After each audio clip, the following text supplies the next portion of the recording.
네, 사도행전 13장 47절 말씀입니다. 우리 함께 47절, 48절 함께 읽겠습니다. 시작. 주께서 이같이 우리에게 명하시되 내가 너를 이방의 빛으로 삼아 너로 땅 끝까지 구원하게 하리라 하셨느니라 하니 이방인들이 듣고 기뻐하여 하나님의 말씀을 찬송하며 영생을 주시기로 작정된 자는 다 믿더라. 아멘. 영생을 주기로 작정된 사람들 하나님께서 다 믿게 되는 역사 하나님께서 허락하셨다라고 오늘 본문에서 이야기하고 있습니다.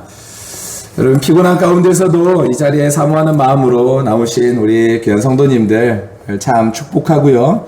또 이 저녁에 피곤한 가운데서도 그럼에도 불구하고 하나님의 말씀을 잘 듣고 우리 마음속에 우리 삶 속에 하나님을 이루며 하나님의 뜻을 이루며 살아가는 우리의 삶이 다 되셨으면 좋겠습니다.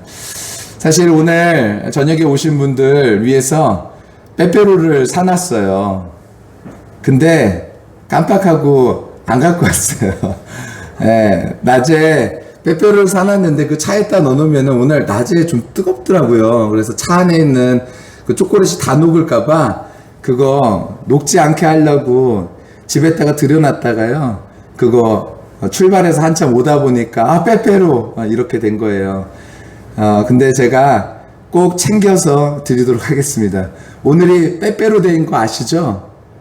너무 바쁘게 사셔가지고 오늘이 빼빼로 데이인지 뭔 데이인지 뭐 그런 거 관심이 없으실 수도 있는데 오늘이 11월 11일 빼빼로 데이래요. 기분이라도 내시라고 빼빼로 준비했는데 못 갖고 와가지고 죄송해요. 근데 제가 꼭 주일날 챙겨서 드릴게요. 네, 그거 드시고요. 힘내시길 바랍니다. 네, 힘내시길 바랍니다. 네, 제가 오늘 저녁에 이렇게 기분이 좋은지 모르겠어요. 네, 제가 정말로 마음이 너무나 좋아요. 지금요. 모르겠어요. 사실 제 마음은 그렇게 좋은 상태는 아니거든요.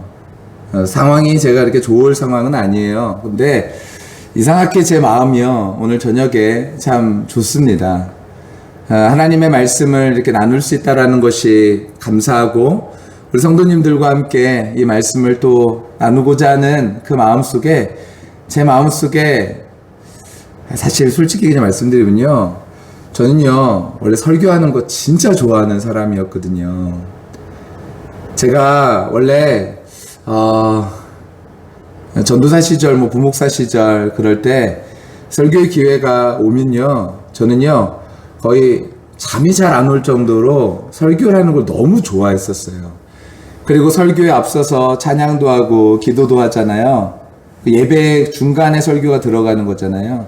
저는 그러면요, 그 앞에 있는 시간이 조금요, 솔직히 말해서요, 은혜 받는 거 너무 좋지만, 또 그 시간이 저는요, 좀 길게 느껴지는 거 있잖아요. 빨리 설교하고 싶은 마음들이 되게 많았거든요. 그리고 설교할 때도 제 마음속에 참 큰 기쁨이 있었고, 감사가 있었고, 은혜가 있었거든요. 근데 사실 제가요, 어제 저녁에 설교하면서 제 마음속에 그런 기쁨이 있었거든요. 정말 오래간만에 제 마음속에 다시 드는 그때의 기억이었어요. 하나님의 말씀을 우리 성도님들과 제가 글쎄요, 그냥 제가 꾸밈 없이 우리 성도님들과 어저께 저녁에는 그냥 그 말씀을 다 원론적으로 다 나눈 것 같아요. 어떻게 하면 이 말씀이 오해가 없을까? 이런 생각하지 않고 제가 그대로 다 나눌 수 있어서 참 제 마음이 좋았습니다. 근데 사실은요, 제가 어저께 낮까지만 하더라도 제가 그렇지 못했거든요. 제 마음이 너무 힘들었었어요. 그래서 오늘 저녁에 설교를 내가 어떻게 할 수 있을까 막 그런 고민을 했었거든요. 그런데 어저께 저녁에 설교할 때 제 마음이 막 진짜 뜨거워졌었고, 그리고 말씀을 함께 전하면서요, 제 마음이 너무나 좋았어요. 근데 그것에 이렇게 오늘 이렇게 저녁에 생각해 보니까 거기에 한 가지 일조하신 분이 우리 유정현 권사님이 일조하신 것이 아닌가 이런 생각이 들더라고요. 예, 제가 개인을 이렇게 말씀드려서 좀 죄송하기도 한데요. 저희 어머니는 예전에 저희 아버지 일을 함께 하셨는데 저희 아버지 일이 어떤 일이었냐면요. 세탁 공장을 하셨거든요. 그러니까 쉽게 말하면 이제 세탁소인데 세탁소하고는 비교가 안 될 크기니까 세탁 공장이라고 하는 거겠죠.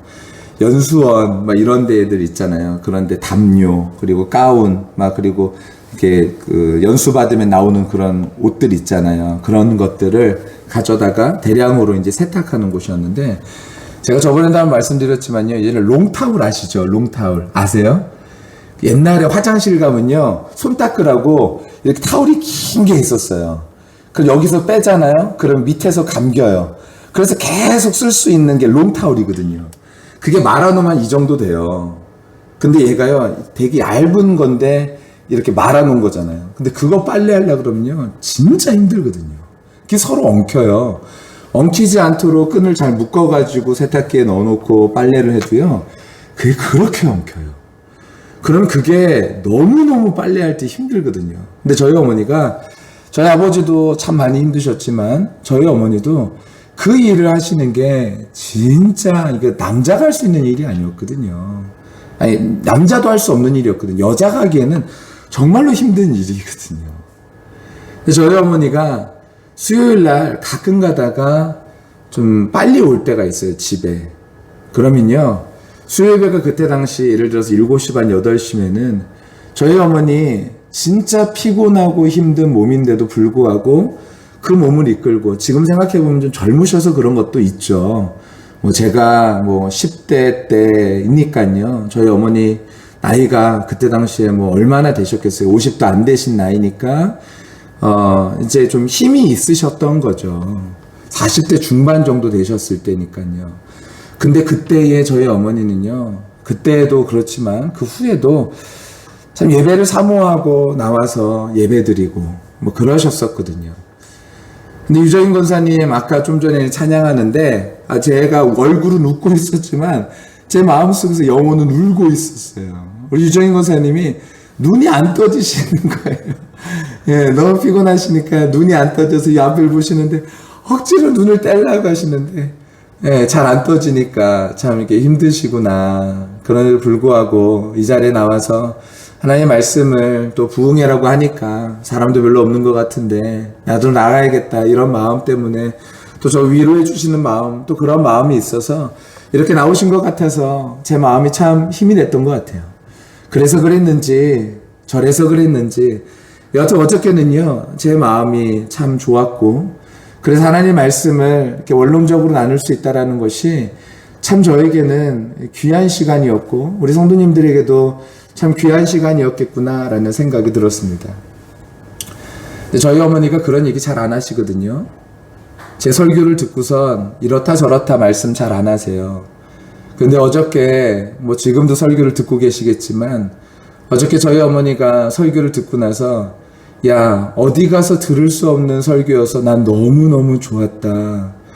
어저께 그 설교는 나는 몇 번을 더 들었다. 이런 말씀을 하시더라고요.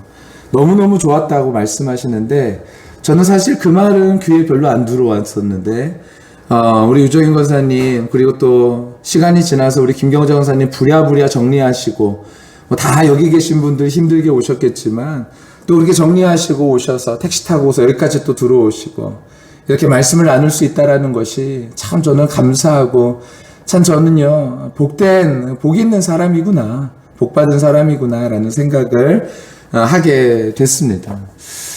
서론이 참 길었지만요 저는 한 가지 확실한 것은 우리 성도님들과 함께 하나님의 나라를 이루어가는 것 이것이 저에겐 참 감사한 일이고 전 우리 성도님들이 끝까지 하나님의 나라를요 함께 이루어갈 수 있는 우리 모두가 다 되기를 예수님의 이름으로 간절히 축원합니다. 이 세상은요 가짜 너무나 많고요. 그리고 가짜가 오히려 진짜인 것 같이 요즘 세상에 말하는 게 너무나 많죠. 뭐 이단할 것 없이요. 뭐 그런 것들은 뭐 뒤로 하고서라도요. 교회 안에서도 진짜 하나님의 말씀대로, 그리고 말씀을 궁금해하고 하나님에 대해서 궁금해하고 그리고 또 하나님에 대해서 알아가고, 이것보다는 어저께도 말씀드렸지만 교회가 하나님의 뜻과는 상관없이 그렇게 있는 교회들 참 많이 있는데, 저 역시도 언제든지 빗나갈 수 있다라는 생각 가지고요, 언제든지 하나님의 말씀을 가지고 연구하고 기도하고 그리고 진짜 이것이 하나님의 뜻인지를 늘 생각하며 말씀을 전하고 준비할 테니까요, 우리 성도님들 끝까지 그 일에 함께 하시면서요, 우리 하나님 나라까지 함께 갈 수 있는 그런 우리 모두가 다 되어졌으면 좋겠습니다. 저도 제 설교에 대해서요 확신하지 않아요. 이 목사님이 설교에 대해서 확신하지 않으면 어떡해요. 근데 제가 신학을 공부하다 보니까요, 설교에 대해서 확신하는 것만큼 위험한 일은 없어요. 하지만 확실한 것은 무엇이냐면요, 제가 이 설교를 하는 데까지는요, 기도하면서 하나님의 뜻을 물어가면서 그리고 많은 책들을 찾아가면서 어떤 것이 가장 하나님의 뜻에 가까운가, 그것을요 찾아가고 물어가는 그런 과정 가운데 나온 결과물이라는 거예요. 여러분, 이것을요 여러분과 함께 나누는 거죠. 이것을 나누는데요, 우리 성도님들 함께 이 말씀을 우리 끝까지 또 함께 나누면서요, 하나님에 대해서 우리가 더욱더 알아가고 자라가게 되어지는 그런 우리 모두가 다 되어졌으면 좋겠습니다. 그랬더니 예전에 제가 한번 주일날 말씀드렸나요? 제가 좋아하는 그 감리교 목사님, 청팍교회 김기성 목사님이라는 목사님 계신데, 그 목사님이 딱 그렇게 얘기하시더라고요. 자기 설교자가 내 설교가 옳다라고 주장하는 사람, 내 설교만 맞다고 주장하는 사람, 그 설교자는 피해야 된다라는 얘기를 하시더라고요. 제가 여러분 왜 성결교단에 간 줄 아세요? 저는요, 저희 집안의 목사가 예전에 세어봤을 때 저희 가족이 13명이 목사예요. 근데 제가 그 중에서 9번째인가 그러거든요. 제 밑으로도 몇 명이 더 있어요. 그런데 저희 가족은요, 장로교도 있고 그리고 성결교도 있고 있어요. 근데 전에 출신 배경은 장로교거든요. 합동 측, 총신대 쪽이 저의 출신 배경이에요. 근데 제가 왜 성결교단을 갔냐면, 물론 첫 번째로는요, 저희 어머니가 그러셨어요. 이제 우리 집안은 성결교단이다. 그 말씀을 하시는데, 그걸 왜 안 가르쳐 줬었지? 저는 몰랐거든요. 근데 나중에 알고 보니까, 우리 예전에 여기 설립 예배 드릴 때, 여기 와가지고 축사하셨던 분, 기억나세요? 정인규 교수라고요. 저희, 그러니까 쉽게 말하면은, 저희 엄마의 사촌 동생이니까, 저에게는 이제 육촌 당숙이죠.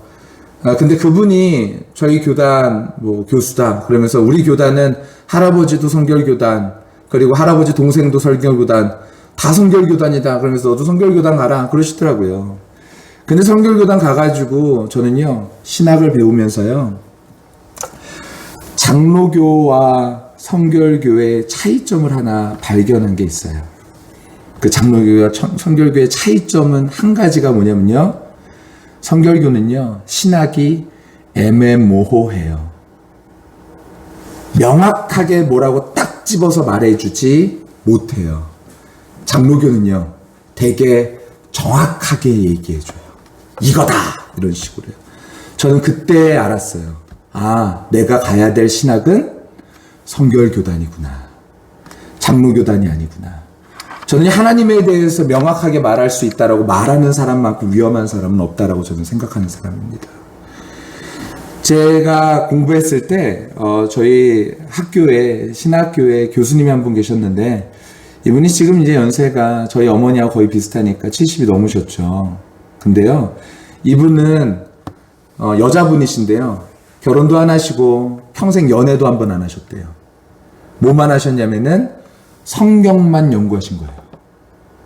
이스라엘에서, 독일에서, 프랑스에서, 미국에서, 영국에서 계속, 그러니까 신학만 연구하신 거예요. 이분이 할 수 있는 언어는요 7개 국어, 그리고 고어까지. 대단하시죠. 근데 그분이 뭐라 그러셨냐면 이렇게 말씀하셨어요. 나는 성경에 대해서 잘 모른다. 여러분, 그 정도 공부한 사람이요, 나는 성경에 대해서 잘 모른다라고 말하는데, 신학 공부 그거 조금 보고 한 다음에 뭐 기껏해야 뭐 신학교 4학년 하고 그리고 대학원 3년 하고 더 공부해가지고 박사까지 해서 뭐 많이 해봤자 10여 년 한 사람이 무슨 하나님에 대해서 그렇게 다 잘한다고 내가 말한 하나님이 정답이라고 그렇게 말할 수 있겠냐라는 거예요. 근데 저는요, 그걸 보면서 내가 갈 신학은 바로 성결교단이구나 라는 생각을 하게 된 거죠. 여러분, 전 열심히 부지런히 더 공부하겠습니다. 그리고 부지런히 더 연구할게요. 제가 사실 올해 한 해요, 책을 일부러라도 별로 안 샀어요. 우리 강종숙 권사님은 잘 아실 거예요. 왜냐면 제가 교회 돈으로 해서 지출을 하는데 책을 별로 안 샀거든요, 올해요. 이유가 있어요. 책을 제가 많이 사니까요, 제 머릿속에 들어가는 건 점점 많아지는데 제 머릿속에서 있는 것들을 전달하는 데 있어서 우리 성도님들에게 좀 부담을 드리고 좀 어려움을 드릴까 뭐 이런 핑계 때문에, 사실은 제가 그런 핑계 때문에 사실 공부하는 것을 좀 게을리 했었죠. 근데 제가 마음을 바꾸고 이제 다시 좀 공부를 좀 더 하면서요, 하나님의 말씀에 대해서 더 연구하고 더 공부하고 더 알아가서 하나님의 뜻에 가장 가까운 대로 우리 성도님들과 함께 부지런히 나눠야겠다는 생각을요, 제가 어젯밤에 정말로 많이 하게 되어졌습니다. 그래서 사랑하는 성도 여러분, 우리 하나님 나라 가는 그날까지요, 하나님에 대해서 조금씩 우리가 죽을 때까지 하나님을 알아가면요, 얼마큼 하나님을 알 수 있을까요?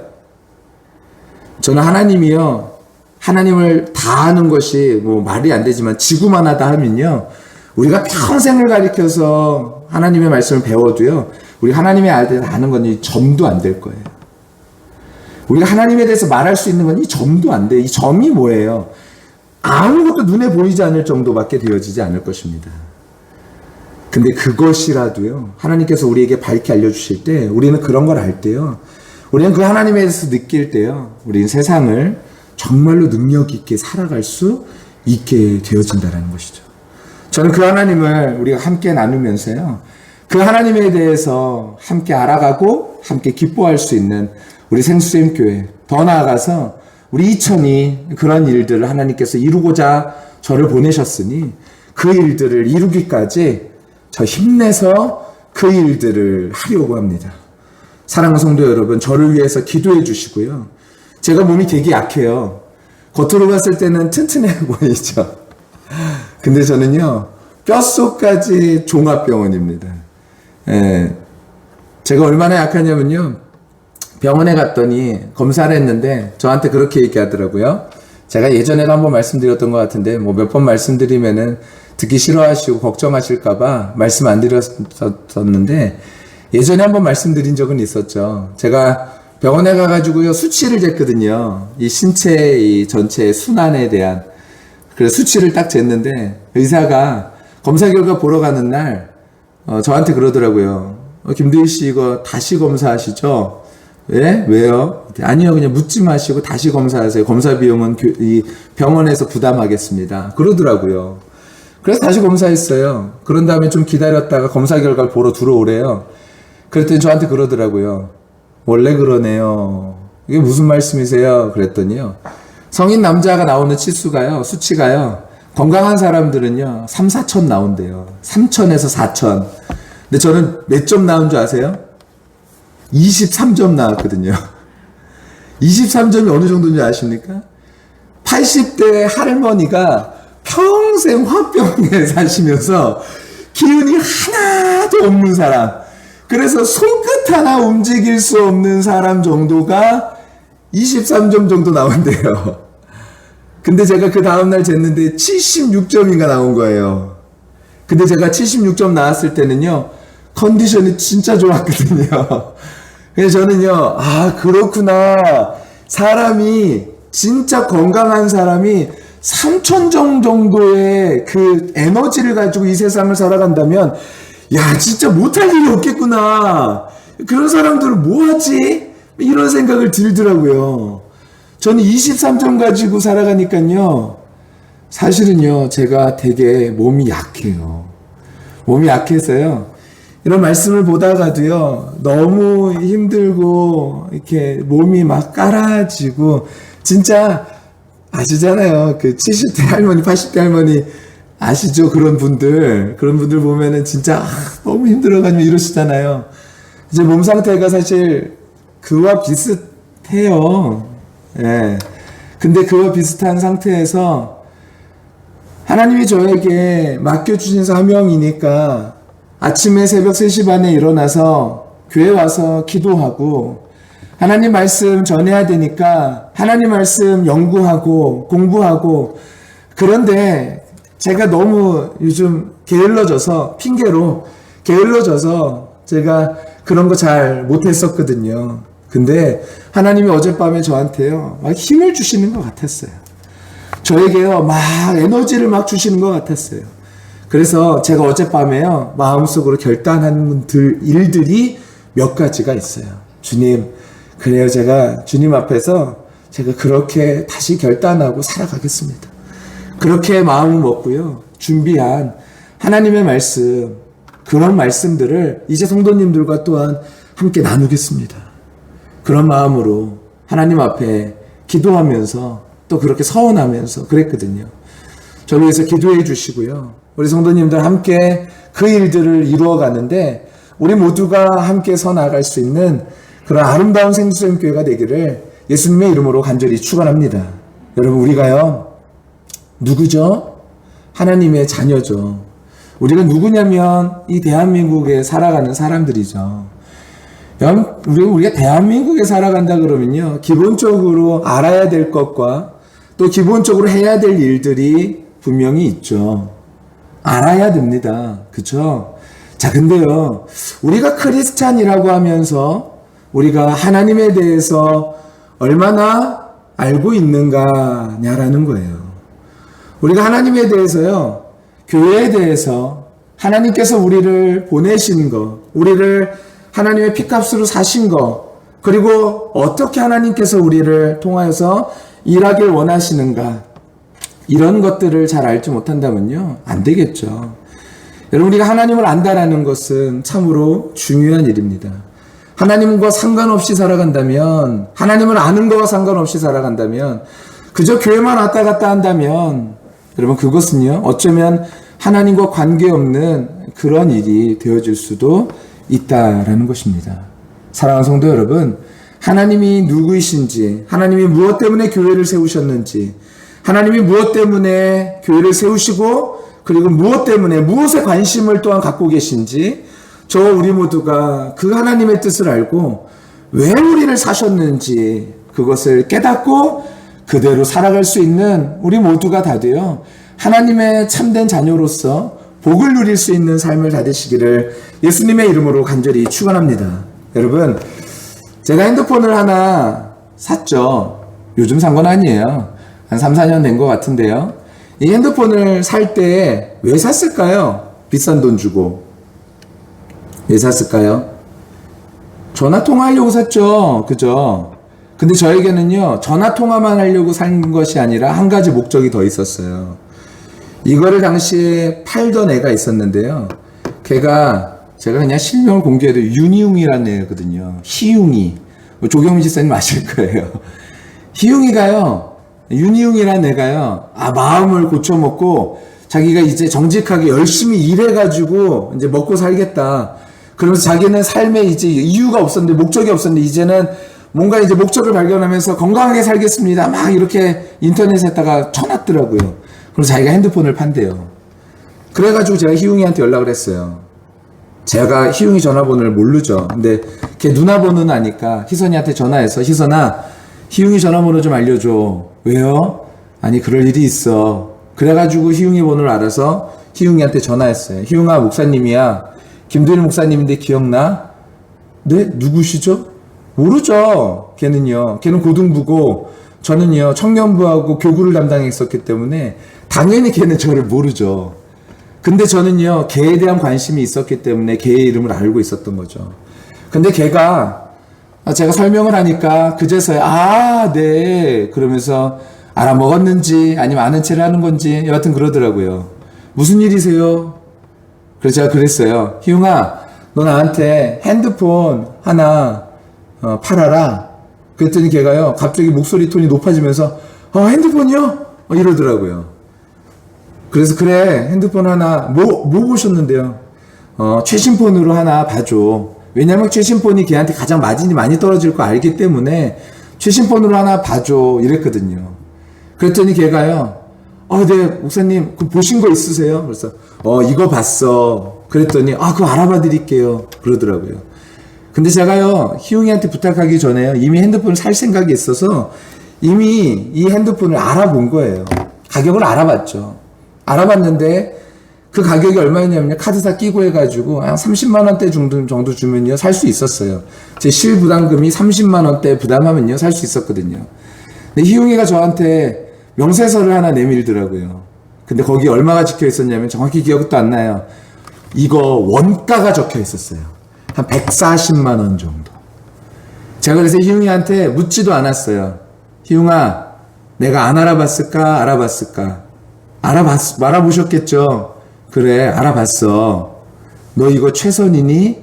네, 이게 최선이에요. 그래서 제가 희웅이한테요, 이렇게 위로도 해주고 격려도 해줄 겸, 그래, 희웅아, 이거 해줘. 그랬거든요. 희웅이도 당황한 모양이에요. 걔가요, 진짜요? 이러더라고요. 그래서, 그래, 희웅아, 해줘. 그래서 희웅이가요, 그때 서울에 있었는지 뭐 그랬나봐요. 그 시간으로 차를 타고서 달려온 거예요. 그걸 빨리 처리하려고. 그래가지고 저희 있는 대로 제가 바깥에 시내 볼 일이 있어서 있는데 저를 찾아온 거예요. 찾아와가지고 제 신분증 복사하겠다고. 그거 갖고 가가지고 복사한 다음에 저를 다시 찾아와서 저를 줬어요. 이 녀석이 사회에 이제 처음이니까요. 그랬는지, 뭐 때문에 그랬는지, 제가 마음이 변할 것 같았는지, 여하튼 그거 빨리 덥석 물으려고 그렇게 한 거예요. 그래서 저는요, 이 핸드폰 지금 쓴 지 벌써, 글쎄요, 이제 한 4년 된 거거든요? 근데 아직도 할부금이 아직도 남아있어요. 4년 된데 한 30만원 남아있어요. 제 아내는 산지 이제 1년도 안 됐는데요. 할부금 거의 끝난 걸로 알고 있거든요. 그리고 최신 폰이에요. 근데 제 거는요, 최신 폰이 아니라 구닥다리 폰이거든요. 그런데 아직도 할부금이 남아있어요. 제가 왜 이 핸드폰을 샀냐면요. 저는 전화 통화하기 위해서 산 것도 있었지만 그 희웅이를 위로해주고 격려해줘서 희웅이가 하나님의 나라의 백성으로서 살기를 원하는 마음으로 다시 정신 차리고 하나님 보라고 그래서 제가 피값으로 예수님이 피값으로 사신 것처럼 저도 피 같은 돈으로 이거 산 거거든요. 그런데 희웅이가요. 그거 하고 나서 얼마 안 있다가 핸드폰 가게 때려친 모양이에요. 제가 걔를 어디서 만났냐면요. 식당에서 만났는데 식당에서 이게 서빙하고 있더라고요. 서빙하고 있는데 제가 거기를 누가 갔냐면 박청광 목사님이라고 여러분 아실 거예요. 박청광 목사님하고 저하고 둘이서 식사를 하기 위해서 갔거든요. 그럼 최소한 저는 못 알아보더라도요. 아니 저를 못 알아볼 이유가 없었어요. 왜냐하면 그날 저녁에 걔가 어떻게 했냐면 서울에 있다가 이천에 와서 이거를 복사해 가지고 다시 서울에 가서 핸드폰을 가지고 다시 엄마랑 저희 집에 엄마가 아니라 혼자서 저희 집에 왔다가 그런 다음에 또 뭘 놓고 가가지고 다시 갔다가 엄마랑 다시 또 저희 집에 또 왔거든요. 제 얼굴을 하루에 3번 봤어요. 그리고 저희 집에서요 희웅이 온다고 제가 엄마한테 부탁해가지고요 고기 구워가지고 고기까지 먹여서 보냈거든요. 근데 이 녀석이 거기에서 만났는데 서빙하는데 만났는데요. 마스크도 벗고 있었는데 이 녀석이 저를 봤거든요. 눈이 마주쳤는데 눈동자가 흔들리더라고요. 근데 저를 모른 채 하더라고요. 참 근데 그때요. 제 마음이 너무너무나 힘들고 괴로웠었어요. 야, 이 녀석이 나를 모른 채 하네. 제가 다시 말씀드리지만요. 제가 이 핸드폰을 산 이유는요. 전화통화를 하기 위해서 산 게 아니에요. 그 녀석을 살리기 위한 목적도 하나 있었던 것입니다. 여러분 제가 어저께 하나님의 나라에 대해서 예수님의 관심에 대해서 말씀드렸죠. 예수님이요. 우리를 예수님이 이 땅에 오신 이유는요, 우리를 구원하시기 위하여서. 근데 우리를 구원하셔서 거기서 끝이 아니라 그 구원에서 뭔가 이루고자 하시는 일이 있었기 때문에 우리를 핏값으로 사신 거다라는 거예요. 마치 제가 이 핸드폰을요, 전화 통화만 하기 위해서 산 것이 아니라, 그랬으면 어디선지 살 수 있었죠. 근데 굳이 윤희웅을 통해서 제가 산 것은요, 윤희웅아, 너가 이제 좀 변화됐으면 좋겠어. 너가 이제는 새로운 일을 했으면 좋겠어. 그 마음으로 사준 거거든요. 근데 윤희웅이가 저를 모른 채 하니까 제 마음이 너무 슬프더라고요. 하나님이 우리를 핏값으로 사신 이유는요, 내가 너를 구속해서 나와 함께 있자구나. 맞아요. 하지만 거기서 끝나는 것이 아니라 우리를 핏값으로 사셔서 우리와 함께 하자꾸나, 나와 함께 하자꾸나, 이럴 것 같았으면요, 당장 우리는 예수님을 믿는 순간 어디로 가야 돼요? 하나님 나라로 가야 되는 거예요. 천국으로 휙 하고 가면 끝인 거예요. 왜냐면은 나와 함께 하자꾸나. 내가 너를 핏값으로 샀어. 이제 나와 함께 하자꾸나. 천국 끝. 이럴 수 있죠. 근데 왜 우리를요, 여기에 남겨두셨냐라는 거예요. 성경은요, 왜 우리를 세상 가운데 왜 또 보낸다라고 또 말씀하고 계시냐라는 거죠. 왜 그러실까? 우리를 왜 핏값으로 사셨을까? 그것은요, 우리를 구원하시는 것뿐만 아니라 우리를 구원하셔서 그 일들을 이루길 원하시는 일이 있으시기 때문에 우리를 핏값으로 사신 것이다라는 것이죠. 근데 한국 교회가요, 나 구원받았어. 마찬가지로 희용이가요, 야, 다른 사람한테 가면 그렇게 얘기했을 수도 있어요. 핸드폰 같이 파는 사람들한테요, 얼마에 팔았어? 그리고 희용이가 얘기하겠죠? 아마 이게 148만 원인가 그랬어요.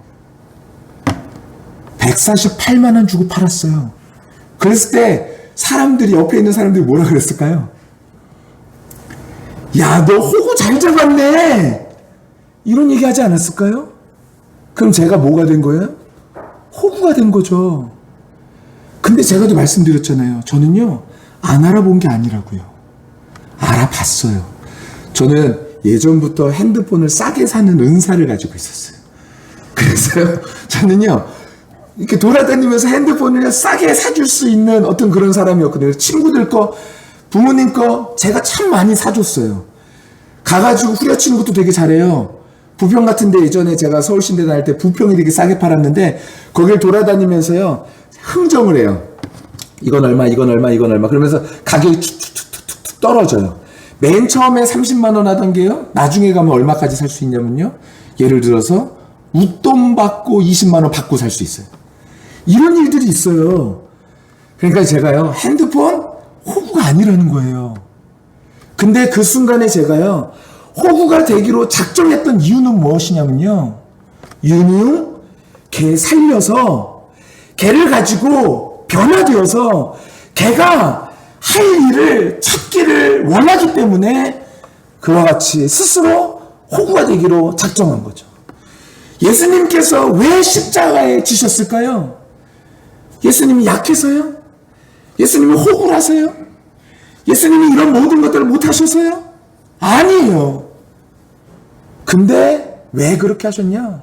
우리를 핏값으로 사셔서, 그리고 이 땅 가운데서 하시고자 하시는 일이 있으시기 때문에, 그래서 우리를 핏값으로 사셨다라는 것입니다. 여러분, 우리에게 하나님이 원하시는 것이 무엇일까요? 무엇일까요? 우리가 예수님과 같이 구원을 이루기를 원하신다는 거예요. 제가요? 제가 구원을 이룬다고요? 맞아요. 오늘 우리가 함께 읽었던 본문을 제가 한번 읽어볼게요. 내가 너희를 이방의 빛으로 삼아 너로 땅 끝까지 구원하게 하리라. 우리가요, 뭐가 되냐면 이제요, 예수님이 세상에 빛으로 오셨던 것처럼 이제는 우리가 예수 그리스도의 대신이 되어져서요, 이 세상에 나아가서 하나님의 빛을 비춰서 이제 우리로 구원을 이루게 하시는 일들을 우리를 통하여서 이루길 원하신다라는 거예요. 그럼 우리도 뭐가 될 수 있다라는 거예요? 호구가 될 수 있다라는 것이죠. 우리는 누군가에게 충분히 호구가 될 수 있다라는 거예요. 그리고 호구가 돼야 되는 것이죠. 그때에 하나님은요, 이방의 빛으로 삼아 하나님께서 구원코자 하시는 자들, 우리는 알 수가 없어요. 이 사람이 구원받은 사람이지 저 사람이 구원받은 사람, 우리는 모르죠. 심지어 누구까지 우리는 모른다고 생각해야 되냐면요, 제가 예전에 공부할 때 양용희 교수님이라는 교수님이 계신데 제가 내년에 우리 교회에 강사로 한번 모실 계획입니다. 이 양용희 교수님은요, 우리나라의 마태복음의 대가시죠. 우리나라뿐만 아니에요.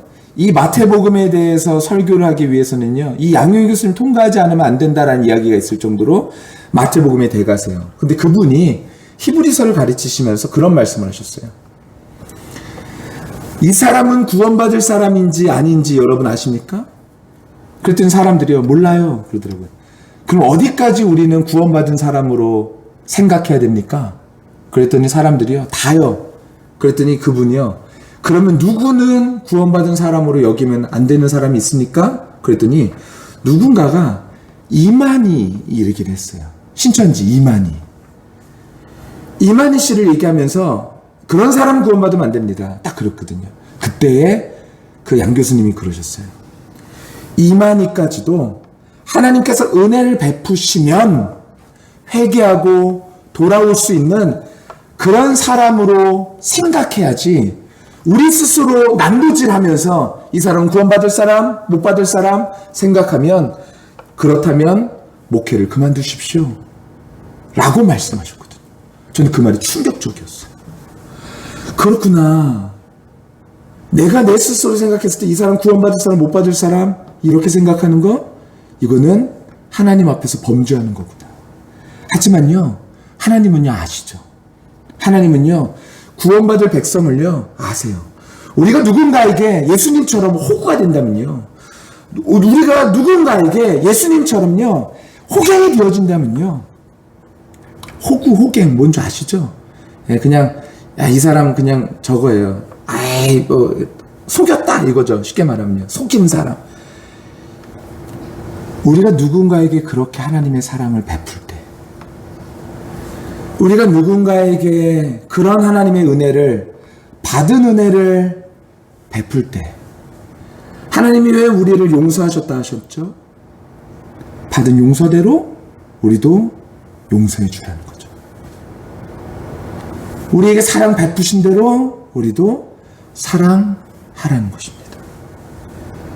우리가 때로는요, 내가 미쳤어? 내가 호구야? 그럴 수 있어요. 저도요, 이 핸드폰 볼 때마다 아직도 윤희웅이가 생각이 나요. 이 녀석이 저에게 이거를 148만 원이나 주고 팔아서, 제 아내가 Z 플립이라고 아시죠? 이렇게 접었다가 펴는 핸드폰 있어요. 그 핸드폰을 사러 간 게요, 작년인가요? 네, 기억이 안 나요. 작년인가 사러 갔거든요. 그때는 저 거의 핸드폰이 한 3년 썼을 때, 가까이 썼을 때였거든요. 그래가지고 제 아내가 저한테 그러더라고요. 당신도 바꿔. 그래가지고 제가 물어봤어요. 핸드폰 저만한테요. 이거 할부금 얼마나 하는지 좀 알아봐 줄 수 있어요? 그랬더니 그 사람이요, 이거 3년 정도 썼다 그러니까요, 그 사람이요 그러더라고요.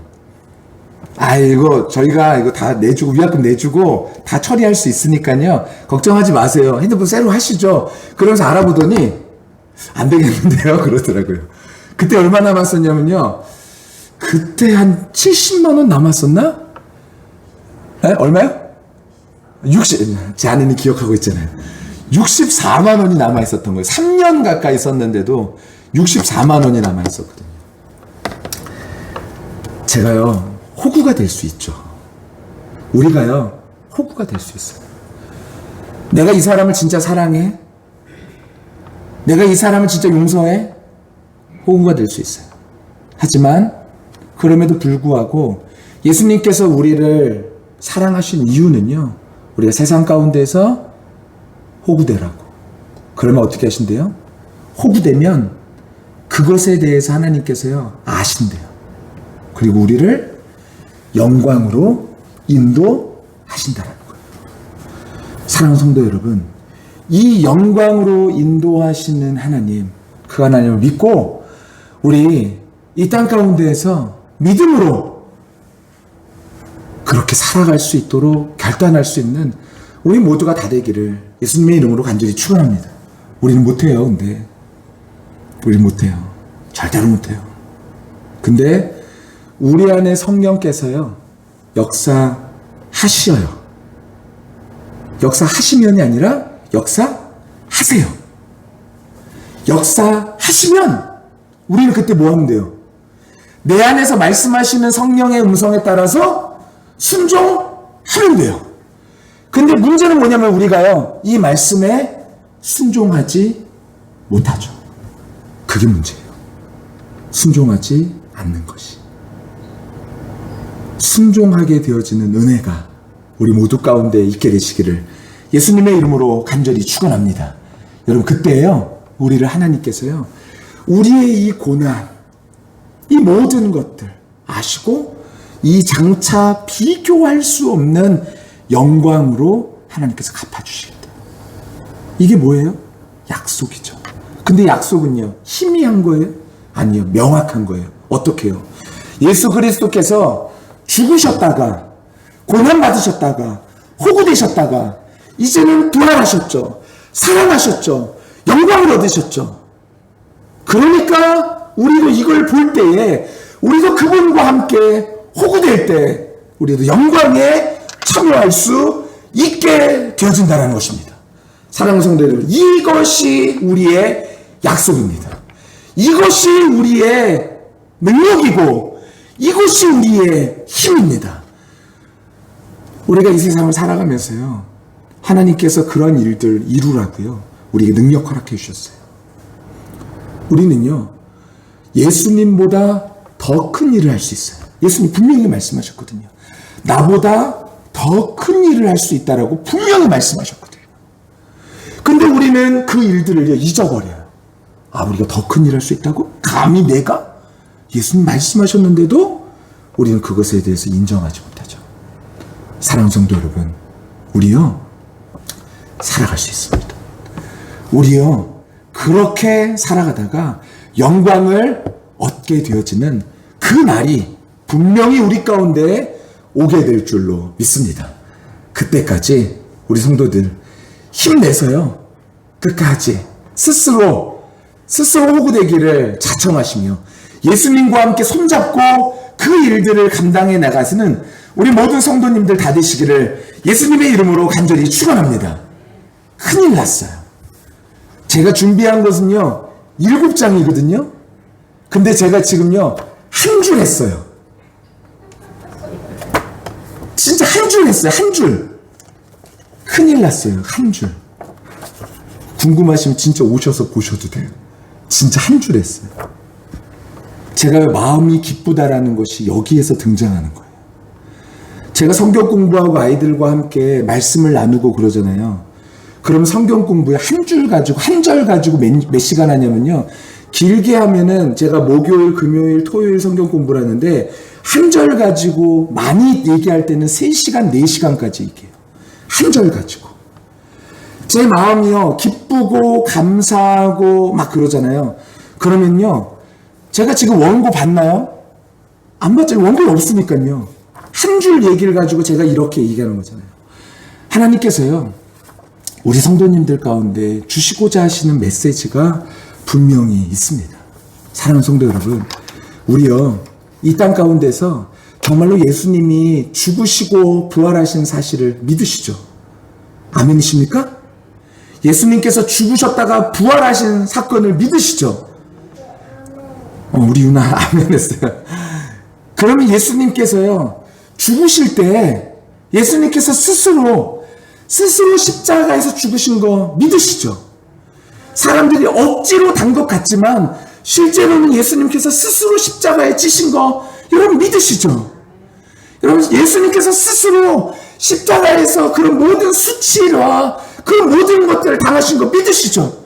근데 그때에 하나님께서 3일 만에 부활케 하신 거 믿으시죠? 사랑하는 성도 여러분, 우리도 그와 같이 될 줄로 믿습니다. 우리도 그와 같이 영광에 참여하게 될 줄로 믿습니다. 우리 그 믿음으로 세상을 살아가는 우리 모두가 되시기를 예수님의 이름으로 간절히 축원합니다. 이번 부흥의 틀 통하여서요, 여러분 기억하실 것이 있어요. 다른 것이 아니라 하나님께서 우리를 왜 부르셨는지, 우리를 왜 핏값으로 사셨는지, 첫날부터 시작해가지고요, 모든 메시지들이 오늘 이 말씀 한마디 하기 위하여서 그 모든 시간들이 흘러온 거예요. 사랑하는 성도 여러분, 우리를 예수님께서 핏값으로 사신 이유는요, 너 나와 오늘 함께 하자꾸나가 아니라 너 오늘 나와 함께 하는데 좀 기다려.